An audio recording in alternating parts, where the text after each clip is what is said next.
அனைவருக்குமே வணக்கம்.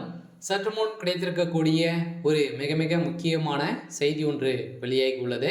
சற்று முன் விஜய்க்கு துணை முதல்வர் பதவி, எடப்பாடி அதிரடி அறிவிப்பு, 35 தொகுதி கொடுக்க போகிறதாக இப்போ செய்திகள் வெளியே இருக்கக்கூடிய சூழ்நிலையில் தான் பார்த்தீங்கன்னா, இப்போ பொய்யாக சொல்லியிருந்த வார்த்தை இப்போ நிஜமாக பார்த்தீங்கன்னா எடப்பாடி பழனிசாமி அவர்கள் நிறைவேற்றி காட்டியிருக்கக்கூடிய நிலையில் தான் இப்போ ஒரு மிகப்பெரிய கூட்டணியாக தான் அதிமுகவில் தமிழக வெற்றி கழகம் கூட்டணி வைக்க போகிறதாகவும் அதிகாரப்பூர்வமாக வெளியாக போகுது. ஸோ அதெல்லாம் பார்த்தீங்கன்னா இப்போ திமுகவுக்கு ஒரு மிகப்பெரிய இடியாக தான் விழுந்திருக்கு. ஸோ ஏற்கனவே இப்போ பார்த்தீங்கன்னா வருகின்ற சட்டமன்ற தேர்தலுக்குள்ளே திமுகவுடைய ஒட்டுமொத்த கதையும் முடியக்கூடிய அளவுக்கு தான் எடப்பாடி பழனிசாமி அவருக்கு மிகப்பெரிய சம்பவங்களாக செய்துட்டு வராரு. ஸோ அடுத்த டார்கெட்டாகவே பார்த்தீங்கன்னா ஏற்கனவே விஜயகாந்துடைய கட்சியும் பார்த்தீங்கன்னா அவருடைய மகன்களும் இதில் தான் இருக்காங்க. இதை தொடர்ந்து அதிமுக ஒரு மிகப்பெரிய கூட்டணியை தான் வைக்க போகுது. ஸோ இதை பற்றி இந்த வீடியோவில் பார்க்கலாம். ஸோ அதுக்கு முன்னாடி நம்ம சேனலுக்கு இப்போ தான் நீங்கள் முதல் முறையாக வந்திருக்கீங்க அப்படின்னா மறக்காமல் நம்மளுடைய சேனலை சப்ஸ்கிரைப் பண்ணி சப்போர்ட் பண்ணுங்கள்.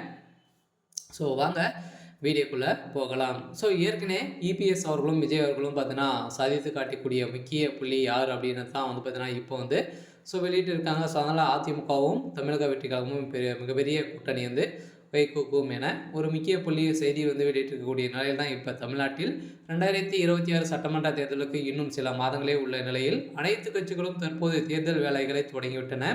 ஸோ இந்த நிலையில் கூட்டணி பலத்துடன் இருக்கும் திமுகவை கூட்டணியில் இருந்து பிரித்து கடினம் என்பதால் புதிய வரவான தமிழக வெற்றி கழகத்துடன் இணைந்து ஆட்சியை பிடிக்கலாம் என்று அதிமுக புது கூட்டணி உருவாக்கியதாகவும் தகவல் வெளியாகி இருக்கக்கூடிய நிலையில் தான் இந்த கூட்டணி ஏற்படுத்துவதற்கான காரணமாக இருந்த முக்கிய பிள்ளை யார் அப்படின்னு பார்த்தீங்கன்னா இப்போ எழுப்பியிருக்கக்கூடிய நிலையில் தான்.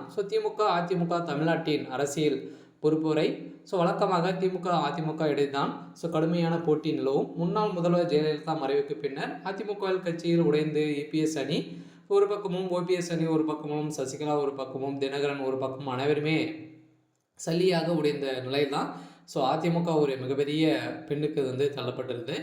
இந்த நிலையில் வரும் சட்டமன்ற தேர்தலில் விசிகா, காங்கிரஸ் உள்ளிட்ட கட்சிகளுடன் கோர்த்து வலுவான கூட்டணி பலத்துடன் இருக்கும் என திமுகவை வீழ்த்த வேண்டும் என்றால் அதற்கு திமுகவை விட கூட்டணி பலம் அவசியம் என இப்போ வெளியேறக்கூடிய செய்திகள் தான் இப்போ அதிரடியாக புதிய கட்சியாக இருக்கக்கூடிய தமிழக வெற்றி கழகத்தை இணைத்து அதிமுக ஒன்றிணைந்து தான் பார்த்தீங்கன்னா வருகின்ற சட்டமன்ற தேர்தலுக்குள்ளே ஒற்றுமையாக போட்டியிட போகிறாங்க. இதில் பார்த்தீங்கன்னா துணை முதல்வர் பதவி கொடுக்க போகிறதாகவும் விஜய் அவர்களுக்கு அவர் கொடுக்க போகிறதாகவும் இப்போ அனௌன்ஸ்மெண்ட் வெளியிருக்கக்கூடிய நிலையில் தான் எடப்பாடி பழனிசாமி அவர்கள் அதிரடியாக அறிவிப்பு வெளியிருக்கக்கூடிய நிலையில் தான் அவருக்கும் ஒரு 35 தொகுதி ஒதுக்கியிருக்கக்கூடிய நிலையில் இப்போ விஜய் அவர்கள் பார்த்தீங்கன்னா ஒரு புதிய கூட்டணி அதிமுக வைக்க போகிறதாக செய்தி அதிகாரப்பூர்வமாக வெளியே இருக்குது. இருந்தாலும் என்ன நடக்க போகுது அப்படின்றத வெயிட் பண்ணி பார்க்கலாம். இது மாதிரி செய்திகளை தெரிஞ்சுக்கணும் அப்படின்னா மறக்காமல் நம்மளுடைய சேனலை சப்ஸ்கிரைப் பண்ணிக்கோங்க. தேங்க்யூ.